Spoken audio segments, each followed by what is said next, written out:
Good morning, Westeros! Welcome to our Morning Throners podcast. I'm Nelson. I'm Jeff. I'm Kyle. And we're the fucking Morning Throners. And welcome back to another episode of your favorite Song of Ice and Fire podcast. We are your Morning Throners with Sansa 4 on deck. Gentlemen, how we doing? Man, if last one was in your bottom 10, Nelson, this one's for sure in your bottom 5, I think, right? Like, this was worse, even worse than the last one. No, this one's definitely better than the last one. Uh-oh. Not by much. It's definitely not a top 10, but I'm curious of why Nelson likes it better, but I think there's two interesting points. The one, the history. I figured you guys wouldn't care as much about the history. There's a decent amount of history surrounding the book that Tyrion has. They talk when he gives the book, not much, but him and Oberyn talk about it a little bit later on in the chapter. And the other thing I don't want to get too much into because it's a thing that I think you could miss, so I don't want to bring attention to it if Kyle missed it, but we'll see. he didn't miss I don't think it. he will have by the end of the chapter. Give the synopsis. I mean, what do you mean? Kyle didn't like the chapter. That was his synopsis. Synopsis means what happens, not your like opinion. Sansa. I'm aware of what synopsis means. No, I know. Dickhead. I'm saying to Kyle. I'm trying. You guys won't let me talk. Pretty much Joffrey gets gifts is really what it comes down to, right? Like, that's... Yep. Picks up where the last one left off. Yeah. Last year chapter was right in the morning. Wakes up in bed, goes away, comes right back towards the beginning of this one, and they go off to wedding breakfast. This is a thing, right? Brunch. No one's waking up for wedding breakfast. I guess the girls probably wake up because they got to get more done. So I mean, like maybe in it's on today's day and brand. age, is this a thing? I don't think we did brunch. I guess no, we didn't need anything. We did a brunch. At your wedding, Nelson was puking at it. I mean, it wasn't like a whole deal. We were giving you gifts at brunch. No, were we? but were you I puking didn't. at brunch? Was the question? Probably at the brunch of your wedding day. You guys were like all hungover. Kenny, you were I like do remember. I do remember. I was literally beat up. literally puking. You had to go take a nap. Yeah, I was beat up. We figured it out though. All right, yeah. So Sansa wakes up, sweet dream. She was dreaming of Winterfell. We don't learn too much, but she was with Lady and all the brothers and everyone that's dead is running around having a good jolly time in Winterfell. Yep. I actually think this is kind of interesting because the last chapter, again, like we said, starts with Tyrion, and he's waking up, and Sansa like whispers something, and he like can't hear what she's saying, and he's like, "Oh, she must be having horrible dreams." And then he goes into thinking about this is the first time Tyrion and Sansa have been together since the Red Wedding. Right, that was kind of like a big point in the last chapter. It's kind of here too. This is the first Sansa chapter we've had since that. But it's just kind of funny that Tyrion was like, "Oh, she's having bad dreams." Seems to be having a pretty good dream. Yeah. And then the way the chapter ends too, on like a weird line about dreams, kind of about bad dreams. But again, Sansa here is having good dreams. So, Yep, that's all I had on the dreams. Yeah. So she wakes up, realizes she's alone to the world, and everyone that she loved is gone, dead. And even her husband's not there, but he's usually not when she wakes up in the morning. Yeah, I thought this was interesting too. He's gone most of the time, but most of the time she does find him just like out in the living room of their like apartments reading. But sometimes, yeah, he goes on these other places where she thinks he is.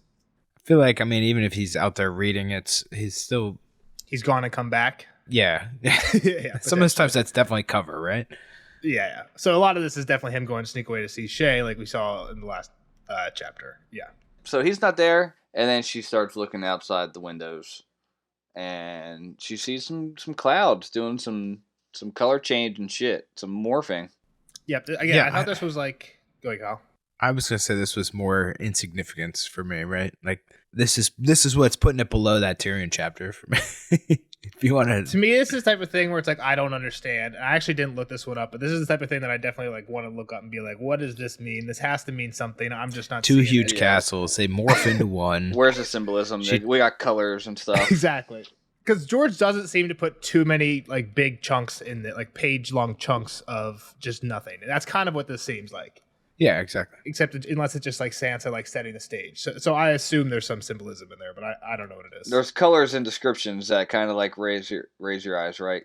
Yeah. It goes from black to gray, and then rose, and then crimson and gold. Yep. Yeah, but it really just doesn't make much sense, and it doesn't seem to add much value to me. Yeah, no, I kind of agree. I actually told Jeff in the spoiler section of the last one, I was like, Jeff, keep an eye out for this section because I read it and I have no idea what the fuck it means. So like, if you could get something to talk about in the spoiler section. So yeah. Yeah. So I see if you can pull know, anything out of that. Yeah.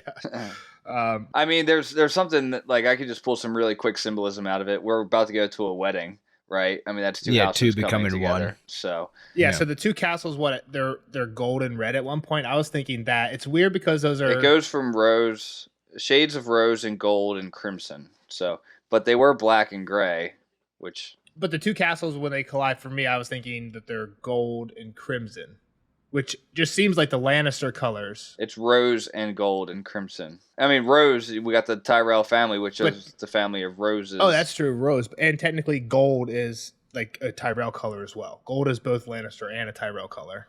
But again, I feel like we're looking a little too far into it there. I was just saying, I don't think there's enough like tying those colors to anything in order to read too much into it, right? Like it's just for like, sure. Yeah. And it's Very we're looking vague. at clouds, right? Like people see bunnies Yeah. and shit. No one's looking at this fucking cloud and seeing. But you're right though with the whole two kingdoms into one kind of thing, right? Like that's what she's seeing, and then eventually it becomes ruin, right? A kingdom of ruin. Yep. Which Whatever the symbolism one's is, it tumbling goes down, bad they at the get end. mushed together. yeah. I mean, but again, like you said, it's clouds, so who Yeah. knows? So we meet her maids again, Brella and Shay. That's the first we met her actually, but yeah, Well, yeah, we mentioned we kind of met her in mentioning last chapter. snuck by her room in the last chapter. Yeah. Yeah, Oswood, snore. big snore. Yeah. Big snore. Yeah, and then we get Sansa's opinion of Shay. Yeah. Yep. Interesting to hear this side of the coin. It kind of makes sense. She's like, right? she's fine, but I do Just see like her one giving me line, dirty right? looks. Yeah, that's the big part. Yeah, she gives me side eye every once in a while.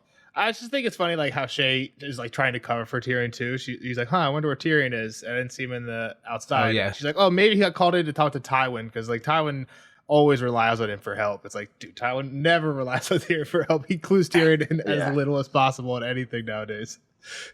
That ain't happening. But Yeah. Tyrion does come in just a little bit later. Pod's with him, and he's toasting to the Happy New Year. He wants a drink for the new year. Yeah. Aegon's 300th anniversary. I mean, he's always fucked up anyway, though, right? Like, I feel like that's just who he I mean, is. he's just like a functioning alcoholic. Yeah, and he's using this as an excuse, right? Like it's a Monday, right? Like that's the first day of you got to drink on the new century. So the other thing that we haven't actually mentioned yet, you said something at the end of the last Tyrion chapter, Kyle, in like prediction mode, I guess, for this Sansa chapter. Do you know what I'm talking about? Trying to get out. Yeah, none of that happens. Not mentioned at all. And I think I even said like, oh yeah, I was reading the next chapter and totally forgot that was like an aspect, because there are parts where she's nervous, right? So I think it is kind of like a subtle hint, but she never even like outright thinks. Well, that was what you said last week, exactly. Was you're like, I was wondering why she was nervous and being weird, Yeah. like the water's not hot enough, and like that's why she's trembling, and yeah. But exactly, yeah, she doesn't get really right into the today's the day, like, which is kind of weird. You would expect that to have kind of dominated her Been on the internal forefront thoughts. of her mind, yeah. Yeah. Yeah, and kind of why I want to bring that up is I feel like this chapter kind of serves as like a let's like remember stuff from like the past. Not that necessarily, but like we hear about the wedding. We've heard about this before. There's going to be 1,000 guests and 77 courses, right? Mhm. And it just kind of Too gets much brought food. back up. We hear about there's other No one stuff. can eat that much food. I feel like it just kind of like like we were looking at other characters away from King's Landing, a lot of like Catelyn stuff, even like up north with Jon stuff. I feel like this is just kind of like, hey, let's catch you guys up real quick with 2 short Tyrion Sansa chapters. So Yeah, we don't learn a whole lot though. I mean, it's Well, just that's what he's saying. exactly, I feel like it's more of a refresher. yeah, okay. But I guess still I'll tell you think that, like Don. her thoughts should have been on the rest of the plans for today, unless something happened. Yeah, But I like don't she see- sees Dantos here in a second Yeah. at the breakfast Yeah, and doesn't doesn't. think about it. There's no thought of him at all. But we'll get there I'll be soon. So needing him later today or anything. Yeah. yeah, Tyrion. Sansa recognizes Tyrion is soiled. He's in soiled clothes. Like Yeah, he looks like shit because he had to go find his clothes in the darkness. Right? it's like wrinkled, right? Yeah, he's just like disheveled. It's, Yeah, sex hair. Well, yeah, and they were in a pile under the dragon's mouth, right? Like, you know, Yeah. he had to like Yeah, find him in the dirt, yeah. darkness. How do you think back in this day, they got their clothes looking unsoiled? It's not like they're ironing or They definitely are were they? ironing. Dude, Right? They have servants, man. Yeah, yeah, everything's probably pressed. but what are they using? Iron. Like a hot stone? Hot iron. Yeah, I mean, it's iron just is a hot probably piece of technology metal. you could figure out pretty early. I don't know. 100%. It was just a piece of metal you set on the stove and it got hot. Yeah, okay. This day and age, I feel like the spectrum was of hygiene was crazy. You got people like Dunk, who's like, oh, the old man made us wash every fortnight, even if we didn't stink. It's like, oh, once every 2 weeks, even if we weren't stinky. Like, how are you doing physical labor not stinky after 2 weeks? And then you got like people like this who are trying to bathe every day. Yeah, my only point was like, how messed up were his clothes that he looked soiled? I mean, think about it. That, It's like, Sansa he's too. about to get changed, and like, is he like starched up like straight as a board until he like loosens the clothes up? You know, It's just yesterday's clothes. I think she just can tell he's like in yesterday. Like me, like I wore this shirt yesterday. You can probably tell it looks collar. It's a little wrinkly. you wear that shirt every day, so it doesn't.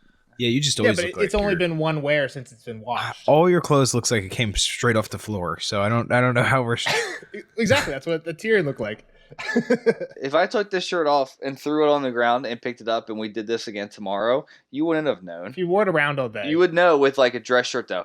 I wasn't I guess thinking you're about them being able to like iron clothes pretty easily. I was thinking like, they're gonna, but They definitely. Well, get these iron guys are clothes. always looking to their best. Yeah. Yeah, these guys especially have to get their they had best a all Game the of time. Thrones iron back in the day. And again, he was just in the basement in that room that nobody's ever in, and his shit was all over the floor. Like, you think Probably that some room was dirt clean? Dirt on the ground and stuff. Yeah, and there were no lights. Like, he didn't know what his shit was sitting in. So, I mean, I don't think it was just on your carpeted floor overnight, you know? Yeah. Anyway. Sansa called him out. He looked like shit. I think it's also funny that when Tyrion first comes in, like you said earlier, he talks about Aegon. Like, oh, it's his Aegon's conquest. He's like, well, how fortunate, 2 sisters, 2 wives, 3 dragons. I wonder why this is on Tyrion's mind. He just came from the dragon room, right? Yeah, it's true. Like, I kind of mean, like it's Shay just like covering from Tyrion. I was thinking more so like he's forced to go to this wedding that he definitely isn't going to enjoy, but like you can celebrate the other part of it. Like, no, at least it's Happy New Year. Like, Happy New Year. Like, everyone's probably running around saying Happy Wedding Day, Happy Wedding Day. And he's like, oh, Happy New Year. Just kind of like a spite to Joffrey, was my Happy thought. Century. But then like to tie in Aegon to it, like, I don't know. Normally when I see like a history name, I get perked up. I'm like, ooh, what history? It's like, oh, did he just mention the dragons? But it's just on his mind. Well, to be fair, it is the century of since Aegon's conquest, right? Like, that's like what that day marks. So it's like saying this is our 150th, anniversary of independence, and then it's like, well, of course you're thinking of like the Independence Day, right? So I don't. Anyway, Yeah, I get you. I get you. But yeah, so they're getting dressed. One little thing I didn't understand. Come pod, let us see if we can find some garments to make me look less dwarfish. Like, she wasn't really coming at he's him being for a dick. Yeah, for sure. Like, you just look like shit. Sorry, you're wearing change your clothes. Like, Well, you could have been tall and looked Is like that like shit in gas your lady? yesterday's clothes. That's Is that gas definitely lady or- gaslighting. I don't think I ever understood quite what gaslighting meant, but that feels. It I confuses guess, when me people too. say It's one of those gaslighting. words that gets thrown around too much. It's like when you are telling somebody the wrong thing over and over again as if it really happened. I think that's part of it. Yeah. Like Sansa says one thing and Tyrion's taking it as like a way more exaggerated, like, hey, you've looked better, and Tyrion's like, okay, pod, let's go try and not look like a I'm a horrible dwarf. monster. Yeah, sorry. It's Sorry, like, I'm not a that's tall enough quite what husband she was for you. saying. She was just saying your collar Yeah. popped, and yeah, you know what I mean. Like, Yeah, but well, and is that gaslighting? exactly. I don't know. I don't know if that is technically, and I'm not going to get into that because I don't know well enough either. It confuses me, so we can all be confused together. But what I would say doesn't really is matter. that it came from the days of like when like gas leaks, I think, right? Like, Danny, you that there? was the idea behind it. Can you give me the definition on a gaslight? I want yours from a Bravo TV expert too. It's basically manipulating people. The definition was too long for me to remember. For sure, it's like lying about the truth and reality, creating a false reality, essentially. I guess that you like force the person to believe is real. It's like you said, manipulation. What is gaslighting? But anyway, what I was trying to say is like Tyrion had like we just went through a Tyrion chapter where he had that kind of weird epiphany with Shay, right? Like, so like he's kind of in a shitty spot internally. He's like, not feeling like, good. Yeah. So I like it's hard, right? Like he is being a dick. Yeah. And she's doing nothing but kind of being nice right now, but at the same time, like we know internally he's going through, coming to the realization that he has to change love life. Yeah, it's weird because like Tyrion has. He's like just married off Shay, right? Like mentally. Like not just married off Shay, but there's always that like, and again, it's creepy because Sansa's a kid, but like Tyrion's always like I want to be there for her. Like I want us to like be able to like maybe grow into have a real relationship, and she is just stonewalled. So he's like, I have to pay for her, and I can't even have the girl that I'm paying for anymore. The girl that I am supposed to be having is just like completely repulsed by me. So yeah, just not good. And he's taking it out on her. All right. Official definition of gaslight. Manipulate using psychological methods into questioning their own sanity or powers of reasoning. Okay, so not really. Not really what we got in this situation, but like... So gaslight's like, did you cheat on me? And it's like, are you crazy? I can't believe you would ever think I would cheat on you. That type of thing. Are you... Yeah. 100% Nelson. Yeah. Or like... After you have cheated on them. Yes. Are you crazy? Oh, yeah. Are you crazy? Like, you're the one that's texting people behind my back. Yeah. Gotcha. All right. So they get dressed. Pod gets dressed as well. And he's coming out looking fresh to death. Pod looking good. Except for that pimple. He's got a pimple. Sometimes you got pimples, you know. Especially at that age, too. He's, 15 years old? You just have a pimple pop up out of, breakfast time. Bam. Right on your face. Yeah. It just sucks because it's Pod. Like, Pod is, like, the awkward kid. Like, we've never heard, like, that someone handsome got a pimple. You know what I mean? Just Pod, the awkward kid, who's, like, too afraid to, like, look people in the eye. Yeah. Well, he probably Pod, who's, like, kind of... I actually don't know how old Pod is. I think he's, like, of age with Sansa. I would say he's, like... I was going to say, like, Joffrey-ish age, so... Yeah, he's 13, so, like, he's of age of Sansa. Like, he's nervous to talk to Tyrion. He's definitely nervous to talk to Sansa. Sansa's, like, a smoke show for a 13-year-old, right? Like, to another 13-year-old. Wow, are you talking about 13-year-olds? From Pod's perspective. We need to ask Jeff from 2 years ago. Yeah, back when Jeff had a huge crush on 14-year-old Dany and wasn't afraid to say it. Yes, when Emilia Clarke was 30 years old playing Daenerys. But yeah, I mean, for sure, and it's also she's like a lady of power, right? To him, like I don't think he knows about all the bullshit that's going on, right? He seems pretty naive to a lot of that. He did save Tyrion's life in the Battle of the Black. True. Yeah, he showed up well. But that's a different type. I guess what I'm saying is like the infighting. I mean, I'm sure he knows how. I don't know. The more I talk about it, the more I'm probably wrong because like he's with Tyrion all the time. He's probably hearing Tyrion just cuss out Cersei nonstop, right? Like, yeah. So never mind. He probably knows probably exactly what's slowly happening. wising up. Yeah, he is still young, but so there's definitely some naivety. And Sansa thinks about him being the nephew of Ellen Payne, which is a person she doesn't like, and she doesn't like to look in the face in Pod. Well, that was kind of the other side that I got out of it. Was it seemed like maybe he seemed remorseful that his uncle had to do that, right? Like that was kind of to me why he didn't want to look at her in the face. I don't know. I think he acts about like that to everybody. So it's just how Pod even talks to Tyrion. Yeah. Okay. But he's wearing some colors, and that's where the topic of conversation gets to. So what are they, Nelson, and what's his sigil? He's wearing purple, gold, and white, and their sigil is purple and white checky with gold coins in the checks. All the checks, not just the whites or just the purples. All the checks got gold coins. Is that like checkerboards? Yeah, exactly. Like is it checkerboard pattern? Purple and white checkerboard with gold circles. And Tyrion's like, there's a story behind that, but and you'll hear it one day. But we got to go right now. Or your toes will hear it one day. But yeah, we got to go. And Sansa thinks again. This is like one of the things where after Kyle mentioned it, I was thinking like might be like. Sansa's like, oh, maybe I can make something up. Like I'm sick and I can't go. But she's like, no, I got to be strong like Rob. And I'm thinking like, does she have to like power through? Because if she's sick, then she's missing this opportunity to like get out of here, whatever it is. I don't know, man. This whole thing felt really weird. They just wouldn't allow it. I don't know. It's just weird that didn't cross her mind when she's thinking that. Exactly. Yeah, like why did you not think that like staying back sick today would prevent your escape plan, whatever it is?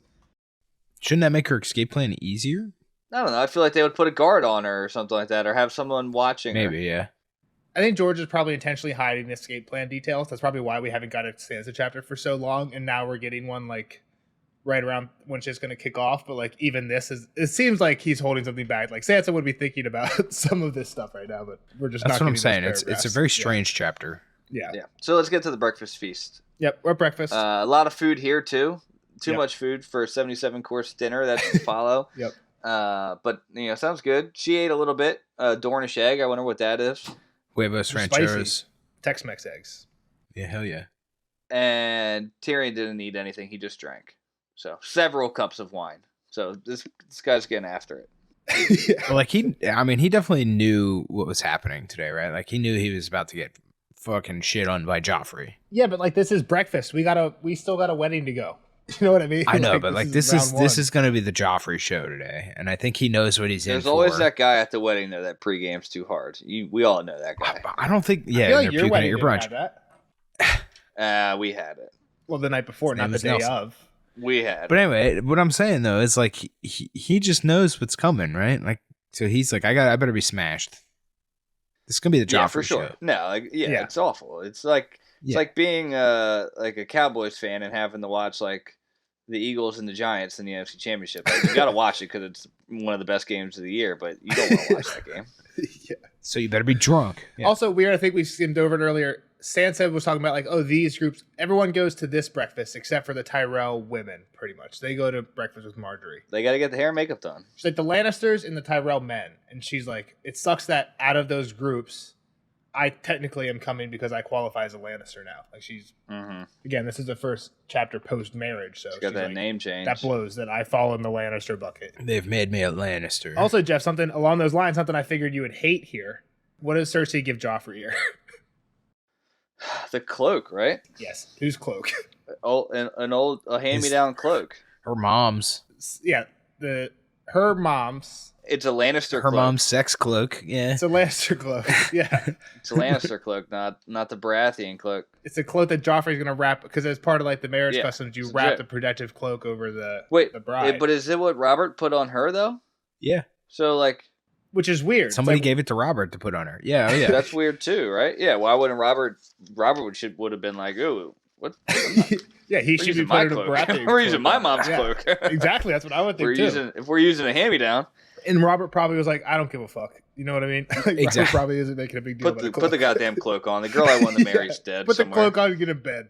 Yeah, that's Robert. So, yeah, I just thought, like, come on. They're not even trying to hide it at this point. I didn't think about it too much because it's what Robert used, too. I would have thought more about it if it was, like, just her grandmom's, or her mom's. Not, if she used it, too, it's kind of weird. I think that's why they go back a generation, because it's Lannister on Lannister that generation. So it's like they're cousins. It's not like brother sister, but so that was like just normal back then, I guess. But it's like either way, whether it's bride or husband's side, it was a Lannister cloak. So just And these have colors, right? Like it's not gonna be a white cloak. This is like a red and gold looking cloak, I would assume. Yeah, I think Sansa describes it and says it's like really threadbare and like old. I forget what color she says, but I'm assuming it's like got Lannister sigil. Doesn't say color. Yeah. All right. So a bunch of gifts come next after that. All kinds of shit. Yeah, it's a lot of gear, right? Weapons, a lot of meaningless. Cool stuff. Meaningless, right? They're just kind of cool things. Cool knickknacks. Great bow of golden wood from Jalabar. Supple riding boots from Tanda Stokeworth. Jousting saddle from Kevin Lannister. Red gold brooch in the shape of a scorpion from Oberyn. Silver spurs from Adam Marbrand. Red silk tourney pavilion from Mathis Rowan. This is fucking crazy. This is where we step it up to the dope gifts. And this gift to me is the best gift of all.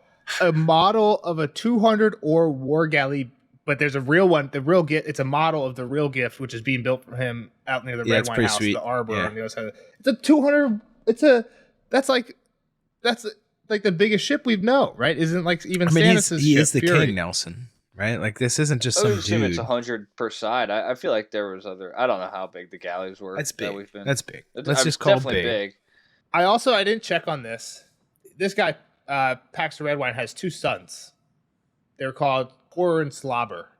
Horace and Hobber are their real names. Sansa calls them the Redwine twins. You know what I'm talking about? Horror and Slobber. Yeah, we all recall. They were held hostage. Remember, because Renly, like he was on Renly's side. I think only one of them has been released still. Like even though this guy's been around and like been in court, I don't know if we've heard that like the second one ever has been released. So I think this also might be playing into it. Okay, and Stannis' galley Fury is 300 oars, but that got so what you're saying is like battle. he's like giving him all this pimp shit because he's like trying to release his kids. I think it might be also part of it. Yes, he's like here's just. The other thing is he is really like their houses are like really really tight with the Tyrells, so you don't think he would need to because like once the marriage happens, like Marjorie would just be able to be like, yeah, they're free. Yeah, so but kind of funny. All right, so Joff likes the ship. He's going to make it his his flagship once it's time to go kill Stannis, but that's for a later date. And Tyrion's gift, he's bringing up a book, The Lives of the Four Kings, that was bound in leather and gorgeously illuminated and written in the hand of whatever Grandmaster Kaith. And there's only 4 of these, highly limited edition. They don't say that here, but yeah. Illuminated, what does that mean? I think it just means illustrated. Like pictures. There's cool pictures. Yeah. That's what I was thinking too.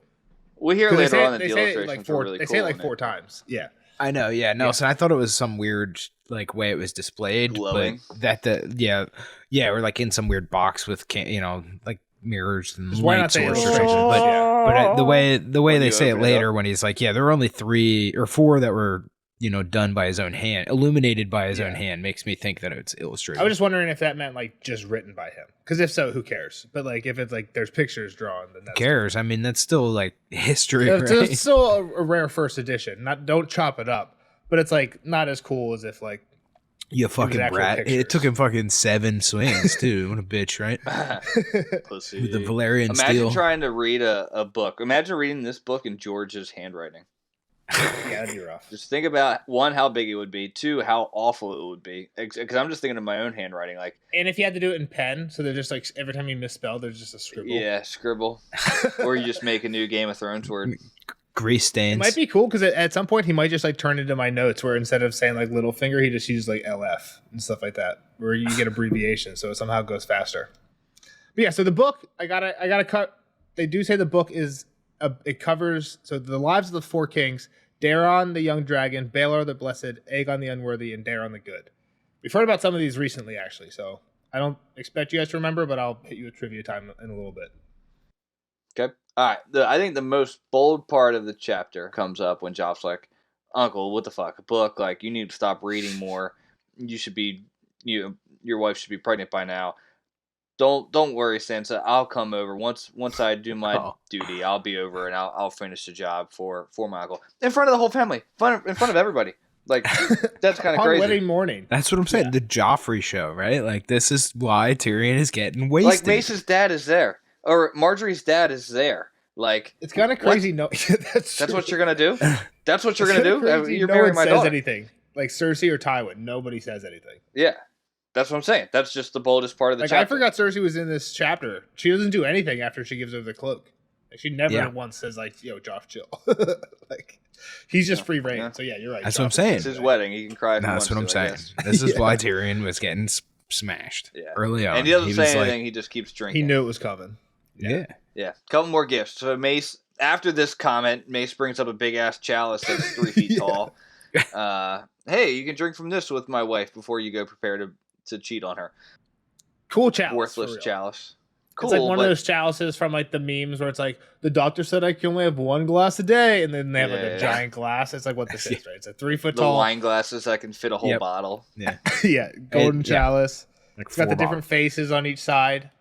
Yeah, that's kind of cool. That is pretty cool. The different faces of the different, each with a different gemstone. Like one's pearl, one's amethyst, like for the different colors and stuff. But Joffrey immediately, again, just like takes jabs, and he's like, "Yeah, we've got to cut off the wolf and replace it with a squid." Doesn't even give him the kraken squid. Just, you know what I mean? He bashes both houses kind of at the same time. And Tyrion mutters like, "If he drinks half of that, he'll be falling over." And Sansa's like, "Good. Hope he dies. Maybe he'll fucking die. Yeah, break his neck." Yeah, and then Daddy's gift. And this is what I was saying. With like, remember some stuff. I remember he was getting this commissioned. Yeah, he had 2 swords commissioned. Yeah. Jaime was getting one, and this is the other one. Was a little bit bigger. Yeah. But Jaime didn't have a hand. That had to have been like 6 months since we had that chapter. That was when he lost his hand. That was because that was like definitely like back to back with that chapter. I feel gotcha, like that makes sense. It was like, oh, Jaime gets this cool badass sword. Jaime can't use a sword anymore. No, he didn't get the sword, but it was like we knew it was for we him. knew Jaime's hand was cut off, but he was talking to Tyrion the next or Tywin was talking to Tyrion about the sword he was getting commissioned and how awesome it was going to be. Gotcha. Yeah, that makes sense. So yeah, he gives him the sword. He basically described it before. Cool scabbard. And when he pulled the sword out, it has this black and red ripples, right? Because we learned in the last chapter, he basically told him make the thing red, but he couldn't. Like he folded the steel over and over with this like red, and it just like wouldn't take. Oh, that's it right. Just like stayed like striped. So now we got this like they figured it it's out. Kind of, I think it's more badass. I was gonna say it's probably cooler, kind of right? Yeah, it's kind of what Tywin said too in that chapter. He's like, yeah, I like it better actually. So he's like, leave it. So yeah, it's a badass sword. he's like, ooh, what a cool sword. He's like whipping it around, swinging it around, just cutting people, giving people haircuts. Yeah, so he's like, let's get a name for it. And Sansa thinks about his past swords. She knows two of them. Lion's Tooth. It's the one that started it all, right? Arya chucked that in the river. Yeah, Arya started some fights. That's in the bottom of the Red Fork. Yeah. And then Heart Eater was the one that he made her kiss before the Battle of Blackwater. Theoretically, the one he still has on his hip at this moment. He swaps him out later. Theoretically, that's still. Yeah, it's probably that. Why wouldn't it be? Why would he have a different one? Yeah. We haven't heard anybody about any other little girls throwing his swords in the river, so just put it on the wall. Just in case. He's just swinging it around, almost hits Balon. People laugh. Someone says, like, be careful. Sir Adam says, be careful. It's perilously sharp. They're like, whoa. This is like you gave your fucking nephew a gun and he's just like swinging it around the room pretty much, pointing it at everybody. Don't point it at anybody. Hey, easy, man. Like, but Joffrey's like, I remember. And then he starts hacking this book. And when he's like, I told you I knew. And then he starts shooting shit. Like, yeah, exactly. Yeah, but it's like, I remember. I told you I knew what I was doing. It's like in the episode. It's like in those movies, like when they give like someone who you don't think like a little kid or like someone who like an office worker like a gun, and they're just like bang bang bang bang. You know what I mean? Like doing all the reload stuff. No. You're giving Joffrey too much credit right here. He is just flailing this thing around. Dangerous as fuck. He's hacking away. It's like, hey kid, here's an axe. Go cut down a tree. That's what I'm imagining. You're right. He's no John Wick. Cutting shit in half. Like what an idiot! But he got the book. He got it pretty good. Hacked it down the middle, then chopped it up. It took him 7 times to cut it in half, man. Yeah, like it was. I thought he got it. I thought he got it in half. Then he got it in half again. Like no, he cut the cover, and then it took another. Yeah, and then it took another half dozen to get through the book. The thing is, I don't know about swords though. Like, can you cut through a phone book? But he has a super sharp sword. Have you ever seen the Mythbusters where it's 2 phone books layered together, page by page, well, that's and like just it's impossible to pull apart? Yeah. That's but crazy. Unrelated, but crazy. Yeah, it's the friction. It's just crazy surface friction deal. Physics. But people have like ripped. I've seen people rip a phone book. Like that's a test of like grip strength. You like bend it to create an air those pocket. Those people are huge. Like you. No, you don't have to be huge. You can do it. You can learn how to do it. I don't know Nelson how to can't do it. Nelson there's a technique. Nor could he learn. Kyle, do you have a new tattoo on your arm? Have you always had that big tattoo there? No. I was gonna say, did you just get freshly inked up? I told you that. Yeah. It is fresh ink. I'll show you later. Yeah, Thursday. Is it your family sigil? It's a Yeti. It's not done yet. It's pretty sweet. I can't really see.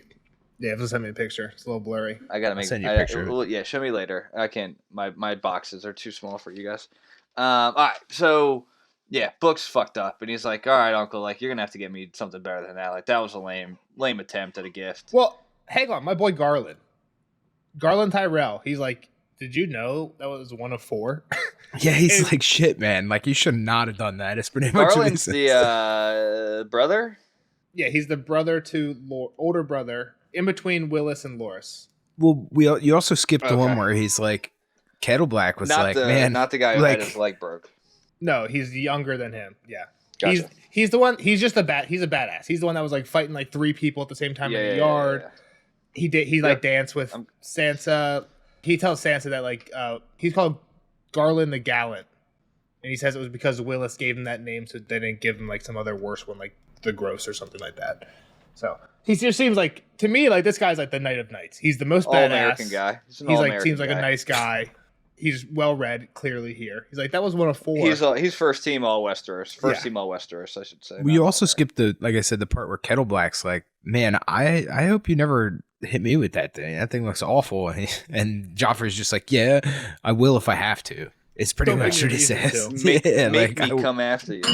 Give me a reason. Like how much of a reason does Joffrey need? You feeling lucky, and we punk?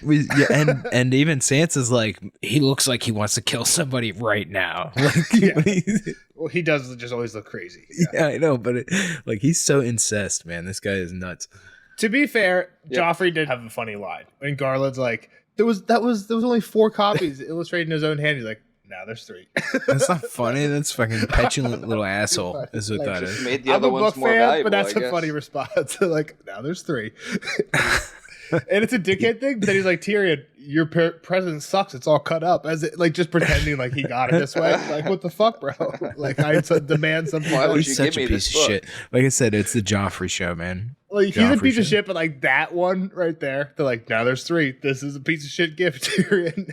That was then, like kind of funny. and then, so here's the thing I think you were asking if I missed, right? So then Tyrion's like, oh, how about a knife? And then he describes the knife from the beginning, right? Yep. Like, that's the cat knife. Yeah. Yeah, so did Joffrey have it? Was Joffrey the one that sent like people to kill Bran? Like, that not just that? Later on, Tyrion is like weirdly silent on the ride back with Sansa, and he's like, "Were there I would never hurt feelings between Joffrey and Bran? Like, yeah. Do you know what happened with Bran? Your mom accused me of something one time." To me, like, Tyrion's having thoughts here, and it goes to like when Joffrey. Part of why I was leaning into Joffrey saying, "Oh, I remember," to the Valyrian steel, is I think that's what sparks Tyrion on this. This whole train is Joffrey saying, "I remember." Like, I have experience with Valyrian. Yeah, like steel when would he have before. been around Valyrian steel if not for the dagger? And I think that's what sparks like, what other Tyrion. sword was he around? Okay. The only other time would have been with ice. Like, he kind of had ice for a second right before Ned was getting his head chopped off. I know he didn't wield it or anything. That's but, like, true. He saw it. He saw ice work, you know? Well, off page, he could have definitely been like, "Ilan, let me fuck with that thing." You know what I mean? Like, Well, yeah, I he's don't the get king, past it. right? Yeah. Yeah. And he watched it chop off somebody's head. So, like, he has seen it work. I mean, we have no on-page sight of him using it, so that's just as likely as the other thing. But I was hinting at the other thing, right? Yeah, I'm just throwing something else. But yeah, I'm with you too, for sure. I was just trying to think of another time that he would have even seen Valyrian steel, and that's the only thing I could think of. The funny thing though is like I said, Tyrion describes that knife exactly, and then he's like, "Well, I mean, maybe change the hilt, like, you know, make it look a little different." Like, he doesn't seem to recognize that he's talking about that knife. True, I agree. I kind of agree with you in that line, which is kind of throws a wrench in the whole thing. I'll say actually no, I don't know, because he says he gave him a sharp look. The sharp and he look says, is you. It's like contradictory. The sharp look is contradictory, but then what he says, he's like, Dragonbone is too plain. I kind of think that's weird because is Dragonbone plain? Maybe it looks plain, but like it's definitely rare as fuck, right? Yeah. Like people don't have Dragonbone, shipment had Dragonbone all over. Well, yeah, it's not getting. There's no dragons, so yeah, it's not getting made. Well, there's 3 now, but yeah, tiny bones currently. Plenty of bone downstairs if you know where to look. Yeah, so weird, but yeah, that's what I was. That is what I was. Yeah, I was a little suspicious for sure. Just the way it's like you, and then like he changes his sentence. Yeah, then, like he's definitely kind of like, what words am I finding right now for my comment back to him? But yeah, and we don't have to linger too much on it because I don't know if you saw what the next chapter is, Kyle. It's another Tyrion, yeah. We get some of his thoughts on the matter pretty quickly. Okay, so we can talk about it more after that in that chapter. Yeah. So now it's time to get to the wedding. They're walking down to, I guess, like the valet service type of shit. Are they going to the wedding? I thought they were kind of going back to their chambers to get ready again, but I have no idea. Why would they get in? Why would they get in their thing then? Oh, that's true. A litter. Yeah, and they're going out of town. They're going to the Sept. They're going to the Sept. Oh, they're going to the Sept. Okay. Yeah, because they like go out through the gate and everything. Yeah. Makes sense. Okay. Because the Sept, I believe the Sept was at noon. I don't know if, whatever. But they're going to the Sept. Do you have the invitation with the times of all the shit on? It's been on my fridge this whole time. You picked up the program? Nice.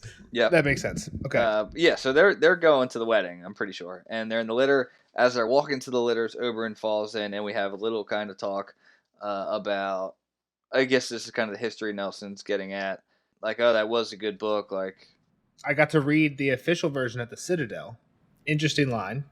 I think we've probably heard this about him before, but like, yeah, at the Citadel you get maesters. That's like it, right? It's like, but we knew he was studying there.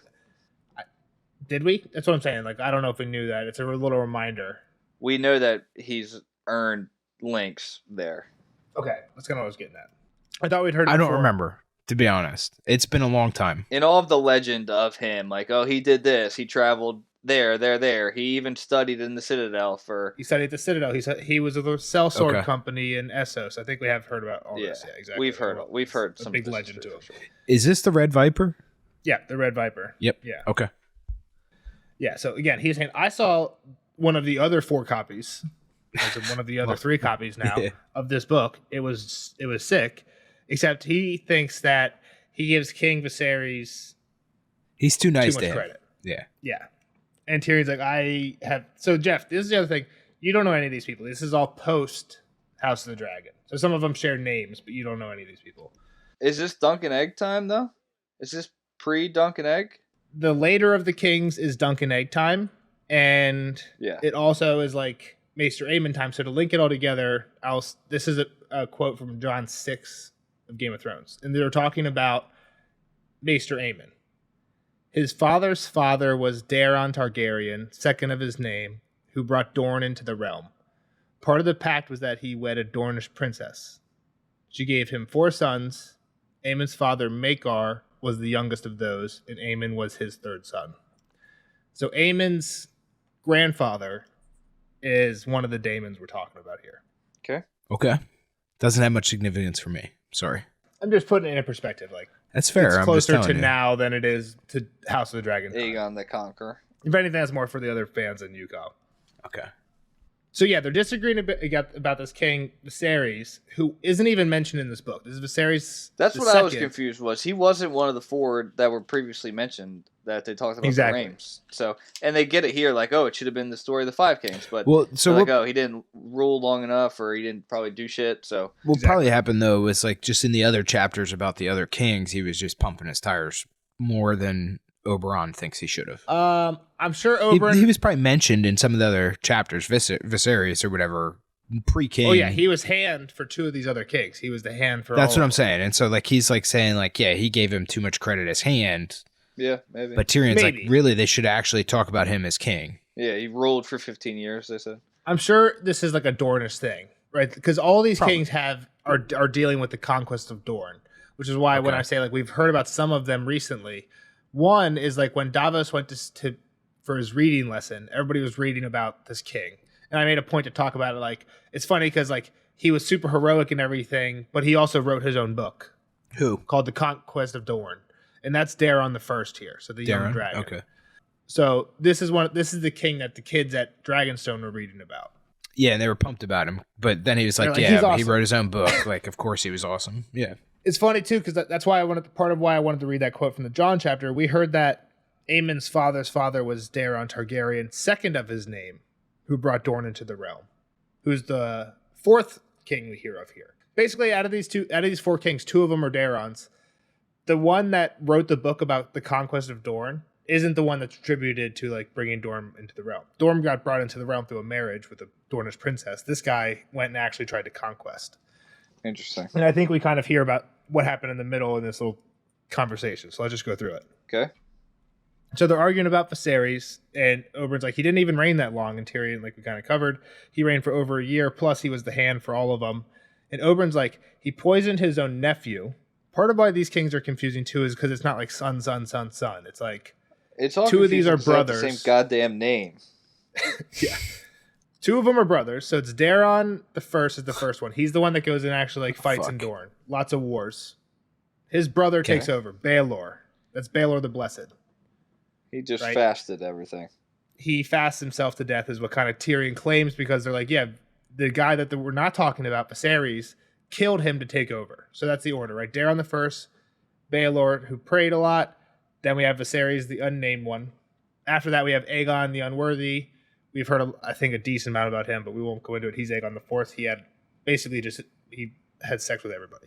Had a lot of bastards. Became a big problem later on. And then the next one was Daeron the Second. What? You need a flow chart to make sense of that shit. Like, well, it was right. I have about as much understanding from when I read it the value that came time. out of it. Yeah, it was like didn't help much. But anyway, yeah. All right. So one thing we quickly forgot to mention was that Sansa notices Ellaria Sand walking along these people like she's a noble woman, but she recognizes that she was a baseborn girl that Oberyn just brought along. We know that the Dornish think about their women a little bit differently. It was good, yeah. And just kind of their sexual nature, I guess, is a little bit different down there. But Sansa's more kind of accepting. looking down on this lady. Yeah, it's weird. Sansa's like, she's not beautiful. She is like good looking, but she's not beautiful. Which She's is like, walking. She's confident. She's walking. She's got something good to look at. The other weird thing about that was, I think she says that she has 2 daughters with the prince. Yeah. And I think we've heard that the prince has multiple bastard daughters, but like, I don't know if we've heard the numbers with who or whose moms or whatever. But well, 2 right here. 2. All right, so get back into the history. What are we talking about? The main 2 we're talking about are Baelor and Viserys. Baelor was like the priest king, and then Viserys, because Sansa's I think I was gonna say what I think this shows here, right, is how misinformed Sansa is just from reading history, right? These dudes, Tyrion, like Sansa just read the history she was taught. How's that? Whereas Tyrion and Oberyn it sounds like they've searched knowledge their whole life, essentially. Like Oberyn went to the Citadel, he was getting links. Like this guy, that's like going to college, right? Like he's doing more to search knowledge than a lot of people in this city. And then Tyrion, we know Tyrion goes and he like reads all night and all that. Like, I mean, we knew that about him. Like, so they have this better understanding, I guess. Like, well, you heard that he didn't get bit, but like we know the actual story was like, XYZ. So I think that's kind of what you're getting here is a little of Sansa's naivety, and just kind of one source of information is the songs, right? And stuff like that, the fairy tales. Exactly. Even like the history she's learned, like she's probably just taking it at face value. Like just very similar to what Shireen and what they're doing. Like they're reading the book, like that's what's being taught. That's what right? Where Oberyn in Dorne probably heard some stories about this dude walking across the snake pit, right? Like he even says, well, he got bit. We know he got bit. Like someone, like he probably has like personal anecdotes that have been passed down, like from Dorne, and then like he's reading other shit too, I'm sure. Yeah, like part of what I was trying to say with all the kings, and I know I got super convoluted, but like basically there's like during all these reigns is like the conquest of Dorne, right? Like they're at war with Dorne, so Oberyn's perspective is going to be very anti everybody else, because he's like his land is being taken over while all these people are in charge. Him and Tyrion definitely have different points of context for this. Yeah. So I think you're right. I think what you guys said is right. It's just like, not only is Sansa being the naive point of view and jumping in like where she isn't like is way less knowledgeable, but also like these 2 guys that she's arguing with are very knowledgeable, but also probably have opposing viewpoints just because of like where they benefited from and this. who they're arguing about. Yeah. All right, we're staying on this topic well too long. So no, I think that was good. I have a quote to finish her off though. But Baelor the Blessed was a great king. He walked the Burnway barefoot to make peace with Dorne, and rescued the Dragon Knight from a snake pit. The vipers refused to strike him because he was so pure and holy. Prince Oberyn smiled. If you were a viper, my lady, would you want to bite a bloodless stick like Baelor the Blessed? I'd sooner save my fangs for someone juicier. My prince is playing with you, Lady Sansa, said the woman Ilaria Sand. The septons and singers like to say that the snakes did not bite Baelor, but the truth is very different. He was bitten 100 times and should have died from it. If he had, Viserys would have reigned 12 years, said Tyrion, and the 7 kingdoms would have been better served. Some believe Baelor was deranged by all that venom. Yes, said Prince Oberyn. But I've seen no snakes in this red keep of yours, so how do you account for Joffrey? I prefer not to. Tyrion inclined his head stiffly. If you'll excuse us, our litter awaits. So what's implied here is Baelor got bit by these things. Tyrion says he went mad afterwards, which is maybe why he apparently then fasted himself to death, or in Tyrion's mind was at least acceptable to be assassinated. I guess like that's kind of what he implies. He's like, this guy, he was going nuts. To kill him. Yeah, something was going on. Again, yep. You're right, Jeff. Probably too long, but I love my history, so moving on. we spend a lot of time on that. But we're neither here nor there. So we're in the litter now. Sansa, like, beautiful day. She wants to look out and about as they get to the sept. Tyrion's like, close the curtains. Like, I'm not getting poop thrown on me. Let's make this ride in peace happen as quickly as we can. And we have, like, 2 quick conversations. Really, I guess it's all kind of one. But Sansa, they're not talking to each other. Sansa starts it by apologizing for the book. And yeah, so let's get into that. Yeah, Tyrion just like he might have learned something, but then again, he just like he immediately sounds distracted. And he's like he should have known. Tyrion like is talking to himself out loud. I should have known better. I should have seen. Again, here it seems like he could be talking about the book. That's not what I think he's talking about, based on like what he starts getting into, asking about Bran right away. Oh yeah, for sure. He's like, man, I should have known this fucking crazy kid was behind the bullshit that almost got me killed. Right? Yeah, and right on the heels of his thoughts like that, Sansa like maybe the dagger will like him more, and then that makes Tyrion grimace, and he's like, he does deserve a fucking dagger, doesn't he? Right? Like that's it. He's like, I should stab the bitch. And like I said earlier, asking about Bran, she's like, nah, him and Tommen played, but like it was just playing, it's no big deal. And then Tyrion again just gets quiet and kind of looks at her, and he's like, you loved your brother as much as I love Jaime. And she's like, what are you talking about? He's like, Rob's a traitor. Loving a traitor is treason. Well, yeah, she's like, this has to be a trap. She's still like covering her tracks. She doesn't want to end up head on a spike. And Tyrion's like, do you know what happened to Bran? And he's like, yeah, he fell and then Theon killed him. But like, it seems like she actually doesn't know, which is interesting. I never thought about it. She doesn't know what Tyrion's talking about. Yeah, the attempted murder. Does she know that they got attacked? No. That's what I'm saying. I don't think so. Yeah. Doesn't seem like it. Why would she, right? Well, Ned found out. Yeah, I guess you're right. Ned just didn't pass along the Yeah, but why would she? Yeah, well, I mean, you're little girls. Hey, by the way, your mother got attacked. Like, I feel like everything was like on fire at that point in time, though. Like, I don't know that this was top priority. I could see it going either way. If he held it from him just because he didn't want to scare him. Yeah, but here it just seems like Sansa doesn't know about it. So. For sure. Yeah, for sure. Yeah. Or it was like so minute that it, like, he wasn't the one that was attacked, so maybe it doesn't matter. Maybe she just thought Cat got attacked. I don't. But he's like, I won't tell you the details, but basically your mom once accused me of something that I didn't actually do. I never wanted to hurt Bran, and I'm not trying to hurt you. And she's like, again, like, I don't know what you're talking about. That's good that you don't want to hurt me. And he's like, you never asked me about Rob or Cat, like how they died. I'd rather not know. Yeah, I don't want to have the bad dreams. And he's like, all right, then I won't say anything. And she's like, that's kind. Oh, yes, I'm the very soul of kindness, and I know about bad dreams. End of chapter. Seems like a weird last line, again, considering like where it started with her having good dreams after he was thinking about her having bad dreams. And I don't know if we actually know about Tyrion having any explicit bad dreams, but so.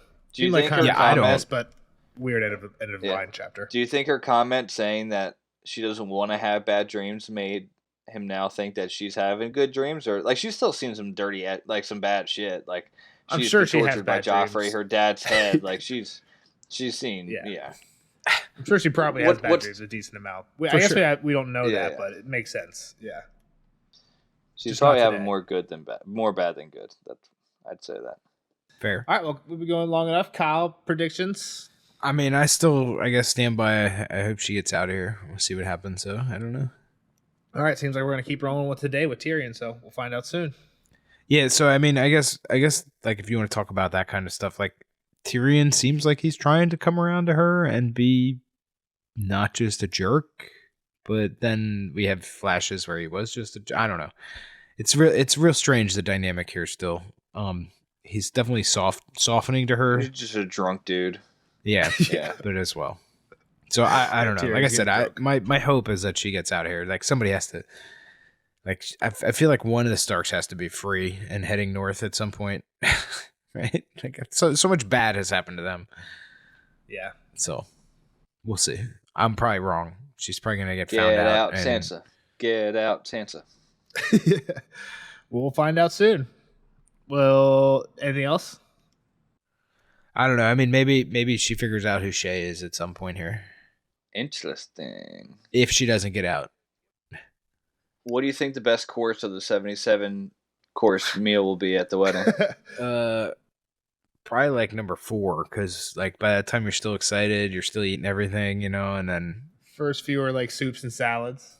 Yeah, then I mean, I guess if you're going to talk like that, Nelson, then the first like 20 are probably salads. So then not number 4, but like I feel like that's going to burn out fast, right? Like you're not going to be able to try them all. So we're fixing to find out soon, hopefully. So we'll see Kyle in the next one for Tyrion 8, and we'll see the rest of you guys in the spoilers section. Bye bye. All right, later, nerds. Spoiler alert! Spoiler alert!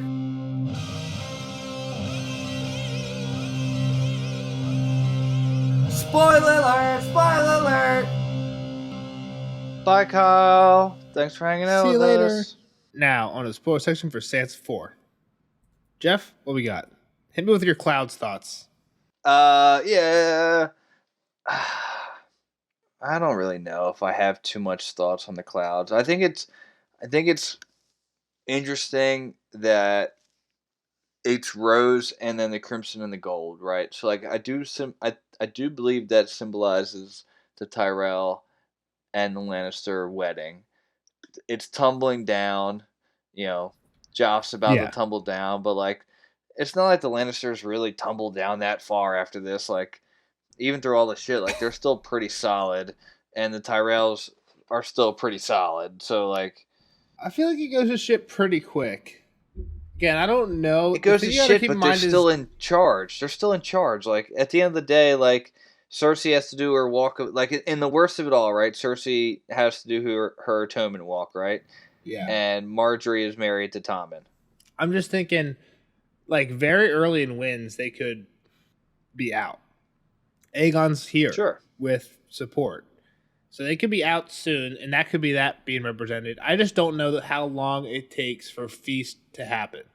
Because the thing you got to remember is, like, yes, it seems like a long time till that happens because it's Feast and Dance, but Feast and Dance happen at the same time. Yeah, it doesn't mean a whole lot to me. It's just like, I'm just saying, like, the timeline, it's really only one book away. It just means it's one book away. It feels like it's 2 books away. Like, the Lannister downfall is at least 2 books away. But those books take place over the same period of time.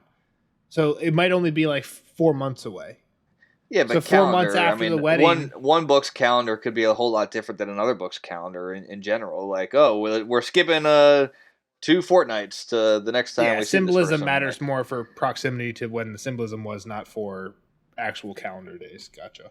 Yeah, like this isn't. I'm not thinking anything about Aegon or like if anything, like it's maybe the Stark. Like but it was black and white. It's just black. I don't know. I tried to look into it.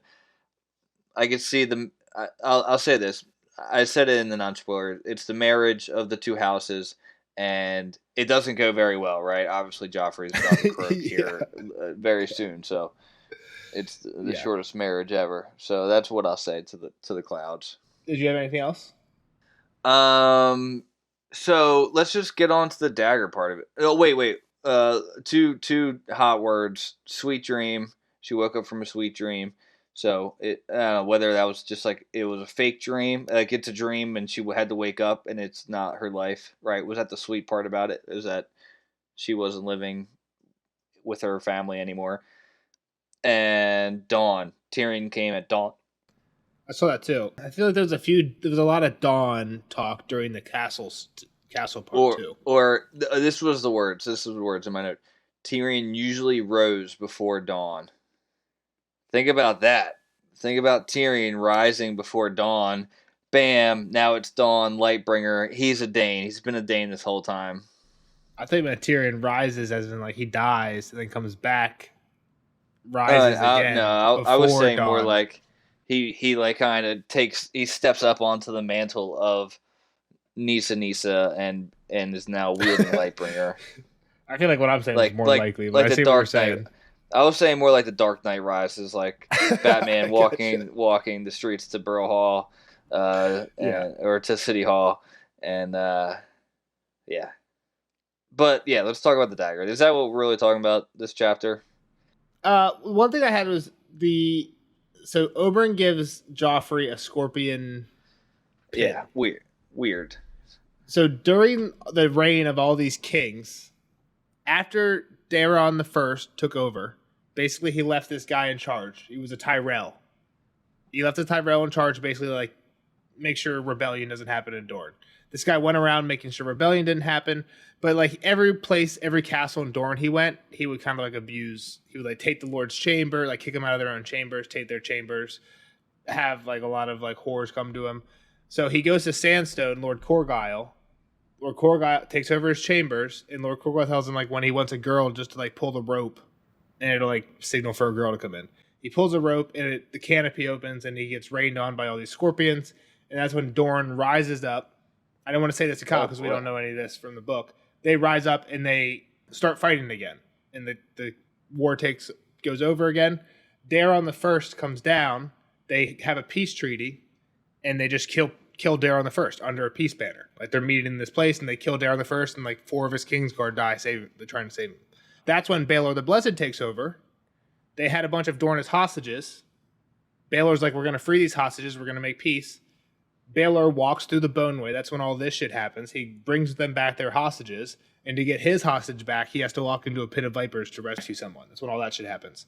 So I couldn't say all this to Kyle because some of it is like spoilery for the history.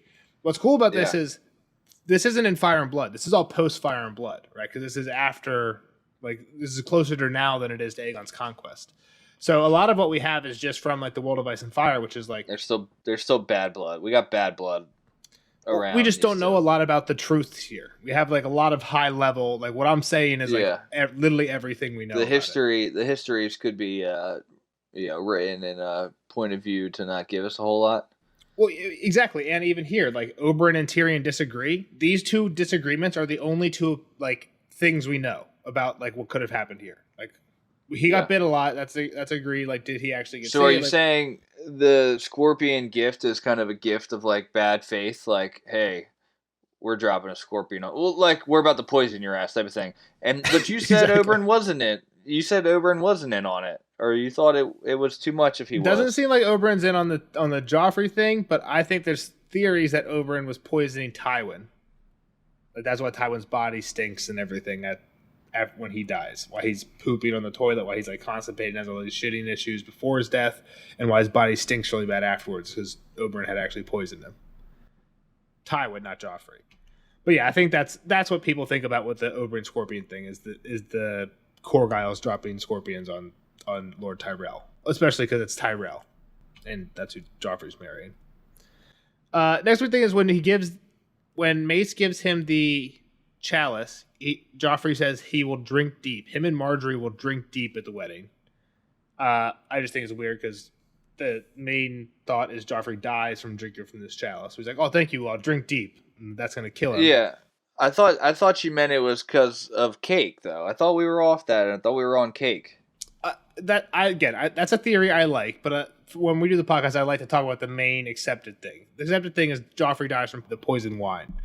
But if Marjorie's drinking from that too, that would be stupid.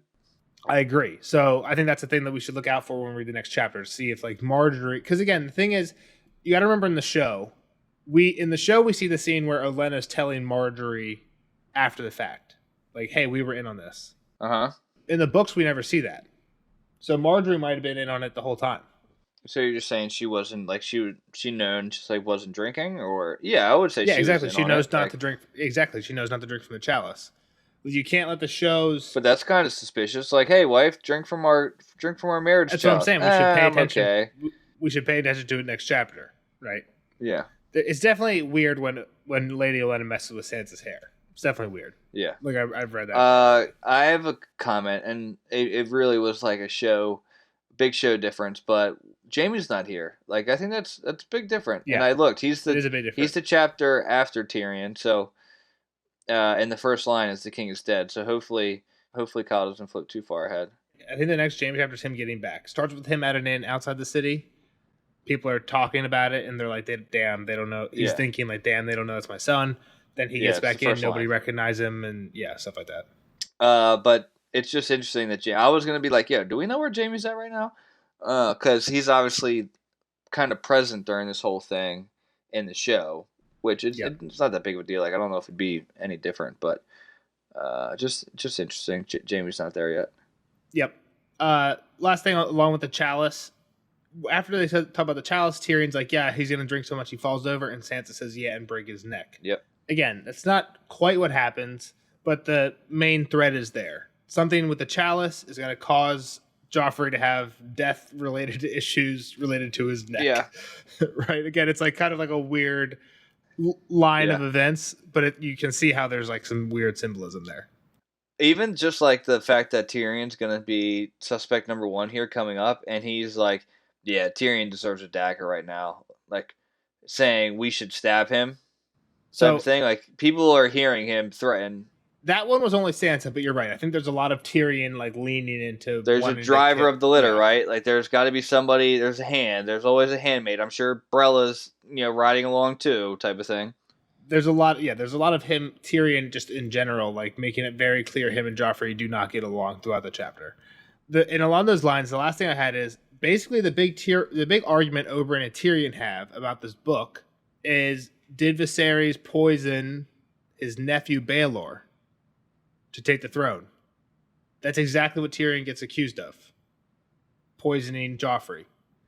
So I just think that like it's interesting that literally the entire argument between Oberyn and Tyrion is a parallel. Like, did Viserys kill his nephew? That's going to be the whole trial for the second half of this book that Oberyn ends up standing up for Tyrion on and dying. Yeah. So it does suck that we don't get Oberyn for that long. Yeah, he's too cool of a character. I guess last thing is the dagger. You're right. I feel like, again, this is something that pretty soon we'll be able to talk to Kyle about everything on. I think when Jaime gets back to King's Landing, Tyrion mentions the dagger to him, and Jaime brings it up to Cersei, and Cersei's like, I didn't send it, you didn't send it. So it's one of the things that we don't ever get the answer on. I guess some people probably think it could be Littlefinger. Yeah, I thought we were on that it was Littlefinger, not Joff, I never thought it. I feel like I never really thought it could be Littlefinger just because Littlefinger isn't at Winterfell. Yeah, but I don't know. I'm not. I know they're far away. He might even been like wherever, but they have their ways. You know what I mean? Like, you're right that I guess like I'm sure George could explain it like, oh, I got a letter from a secret man I had up in the party about Bran being paralyzed, so I sent a letter back just to that secret man. But I don't know. I just think it's a little bit too convoluted. It's not as like it. I don't see how it would be as clean as the Lysa reveal. Like Lysa being like, oh yeah, I put the drops in Jon's drink, like you said. Like it would be too much like, oh, I told a guy who sent me letters, who I sent letters back to secretly. Like, so I think you're right. Like he's the other one motive wise, but it just doesn't make sense to me logic wise how he could have done it. What is Joffrey's motive? Like he just doesn't like him? Like, oh, he was crippled, I should just kill him? Yeah, I think when Jaime asked Cersei, Cersei tells Jaime that like, oh yeah, one time when Robert had one too many drinks, he said something about like, we kill an injured animal, why don't we do the same? Like, why don't we have the same mercy for children? And she's like, yeah, I think Joffrey probably just took that. Just took it upon himself to just go kill somebody? It seems to be Tyrion, Jaime, and Cersei's all their consensus. So, again, it's one of the things that I wouldn't be surprised if it popped up again and we found out there was a difference, but it would have to matter. I mean, he acted super suspicious, too. Like, the weird thing is, like, I almost wish that what's the point? Right. Is it just like, hey, George like had this open ended. He thought it might it might be important later. It ended up not really being important. So right before Joffrey dies, he has Tyrion come to the conclusion that it's Joffrey. Like, why? Like, it doesn't serve a major. To me, it doesn't serve a purpose. Like, later in this book, when we find out that Littlefinger's one that killed Jon Arryn, that serves a purpose. Like, oh shit, it wasn't just Jaime and Cersei trying to cover their tracks because Jon Arryn found out. It was Littlefinger pulling strings because Littlefinger's fucking crazy. We can go down that rabbit hole. We're not going to right now, but you know what I mean? Like, that seems to serve a purpose. This reveal doesn't seem to serve a purpose other than let's tie this bow up and finish it. So, I don't know. And that's why I almost wish Littlefinger was at Winterfell, because he could have, like, at least, like, Joffrey is a young kid, you know, even younger at the point of the dagger. He could have been like, oh yeah, like, oh man, we should, you know, put Bran out of his misery. Like, you know, someone should do it. Like, at least plant inception the idea in his head. But Joffrey just kind of doing it on his own is kind of weird to me. But I bet you're right. I bet you if George could restart, it's again. I'll say this: if George could restart and right from the beginning, I bet you he would send Littlefinger on that trip to Winterfell with everybody else. And that is a perfect example of why. And I'll put it right here because I have it saved on my desktop. The interview quote of George saying that the best way to release a fantasy book is to not release any of them until you have them all done. That way you can go back and change stuff like that. There are times I almost wish, some of you have probably read Gene Wolfe, the absolutely brilliant science fiction and fantasy writer from Chicago, author of many books, Book of the New Sun and The was one of his best, and then started as a trilogy, ended up in 4 books. I was in a writer's group with Gene when he was writing that, and Gene had a full-time job as an editor for a technical magazine. And he wrote all 4 of those books in first draft before he submitted any of it to the publisher. And then, having finished all 4 books, he went back and revised the first one, put in some foreshadowing of things that had happened in the 4th book that he didn't know when he was writing the first book, eliminating loose ends that led nowhere, just making them. And that's really the way to write a long series. But, and as part of me that, if I had been a billionaire with a huge trust fund, I might have done that. But then none of you would have read any of the books, because I'd still be working on book 5, and Game of Thrones wouldn't be released yet, because I'd be holding it to go back when I finished all 7. So, but it grows. For me, it grows. The world grows along with the stuff. I think you're right. I think that if when Storm of Swords came around, if he could go back and put Littlefinger in Winterfell, he would have, just to make this makes more sense. So it could have been Littlefinger. I think he probably just came to the conclusion, and maybe I'm wrong. Maybe he figured out a way around it. I think he probably came to the conclusion that it just can't be Littlefinger logistically. So even though that makes the most sense, and I'm a gardener, and I tried to leave it open-ended. One last option. Huh? Joffrey knew that Jaime was his dad, and that Bran had saw them. Maybe, but that's even Joffrey. Maybe Joffrey had witnessed. Maybe he didn't even know all that, but Joffrey could see up into the top window that day and saw Jaime push Bran. Now we never learned that, and Joffrey was about to die in a chapter, so that's all speculation. But I mean, that's just an idea of something that'll never get proven. Yeah, but so yeah. Anything else? That's all I had. No, we've spent way too long on this chapter as it is, so sorry. If you guys made it to this point, you're a true fan. We'll see you guys in the next one for the Purple Wedding. Bye-bye. Bye.